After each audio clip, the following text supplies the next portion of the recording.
họ cả mở xuống nữa xem cả anh nàyเป็นไล่ลงฟอนต์ในsystem กันเนาะจะลองทุกบอกครับเปิดลองทุกบอกขึ้นมาแล้วก็มันได้มีรูทเบราว์เซอร์หน่อยนึงนะ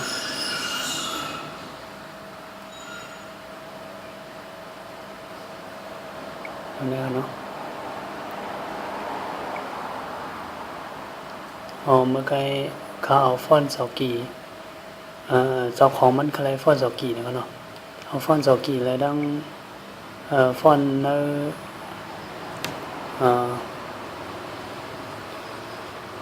ฟอนต์สกีแล้วดังฟอนต์ใน system เอาไว้สำคัญเนี่ยครับเนาะเมื่อกี้เอาฟอนต์ใน system เนี่ยเอาฟอนต์มันออกไว้อันนึงเนี่ยครับเนาะแล้วก็เอามาไว้สำคัญทั้งฟอนต์สกีเอาครับเมื่อกี้เอามาไว้นั่นเลยครับเนาะทำในค่ะเดี๋ยวเปลี่ยนชื่อมันสกีเป็นชื่ออันไหนก่อนครับเนาะเหมือนเรื่องเฮ็ดหนีว่านั่นครับเอาค่ะเดี๋ยวก็เปลี่ยวชื่อนั่นครับเนาะ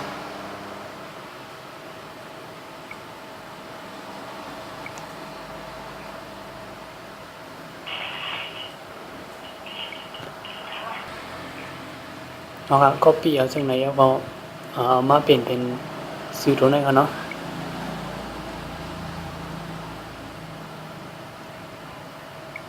เอาครับเป็นอย่างคำว่าไก่คาเสาไว้นึงบ้อมเสาไว้ตัวนึงดีนั่นไหนมันเพราะสิมันเหมือนกันมันเดียมคามีนึงดีนั่นกันเนาะ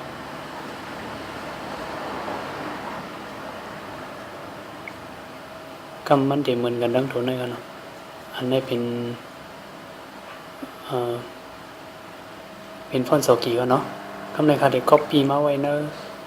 ใน system กันเนาะ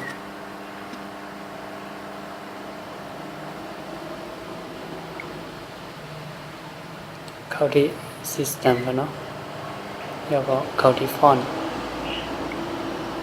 แล้วก็เอามาไว้ที่นี่ครับ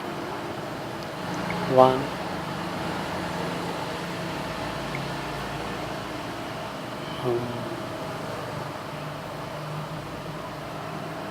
อันนี้กันเนาะคำในมาเปิดปิดเครื่องด้วยกันเนาะ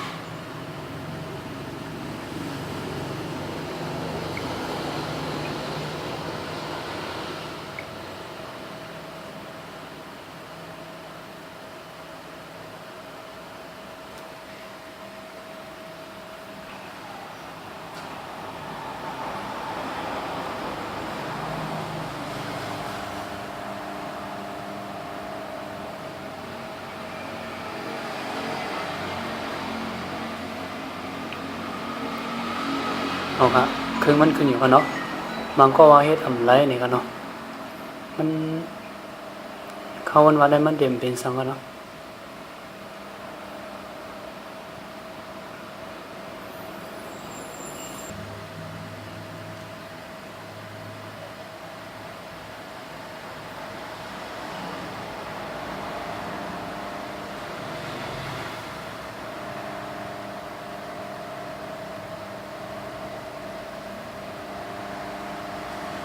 เอาครับขึ้นมาอย่างกันเนาะ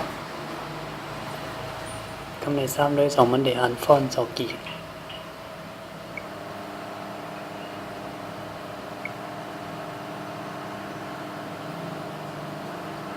หันยาวกันเนาะ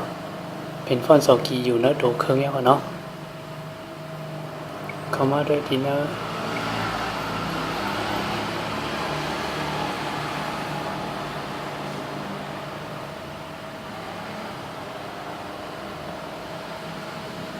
ชอบภาพเลยครับ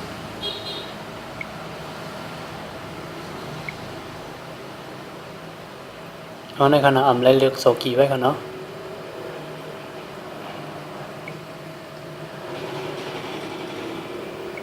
เอาครับเพราะมันจำเสอะไรได้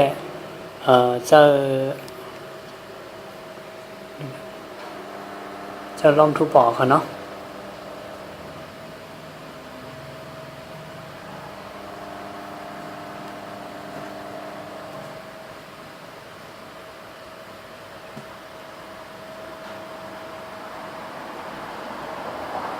เอา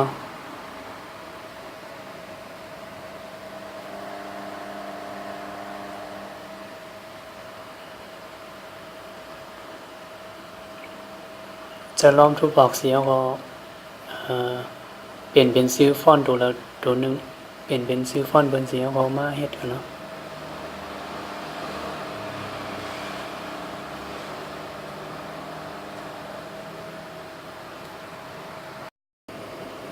เอาฮะกำในซ้ำเลยทีเนอร์เบราว์เซอร์กันเนาะ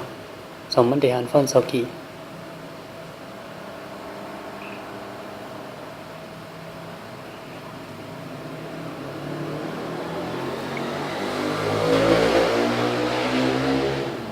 หันหมดกันเนาะทีเนอร์เบราว์เซอร์กันเนาะนะครับอันนี้เขาเอาฟอนต์สกีเขาไว้ในซิสเต็มมันกันเนาะเจ้าของมันอะไรสกีนี่ครับเนาะเจ้าของพ้นเครื่องในก็อ่ำมอเตอร์ยูนิโคดนั่นนะบอมทูบอก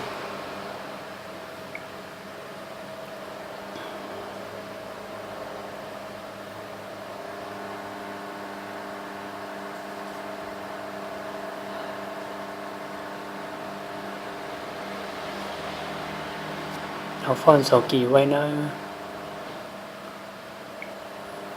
ฟอนต์เนี่ยกันเนาะฟอนต์สกีไว้ในเนี่ยกันเนาะก็หันเป็นฟอนต์สกีมั่วครับก็พวกขนมมันก็ว่าเฮ็ดเดียวเป็นนั้นเป็นไรเนี่ยค่าเฮ็ดแต่ละลาย2-3เครื่องเนี่ยกันเนาะทำเป็น2-4เครื่องกันนะ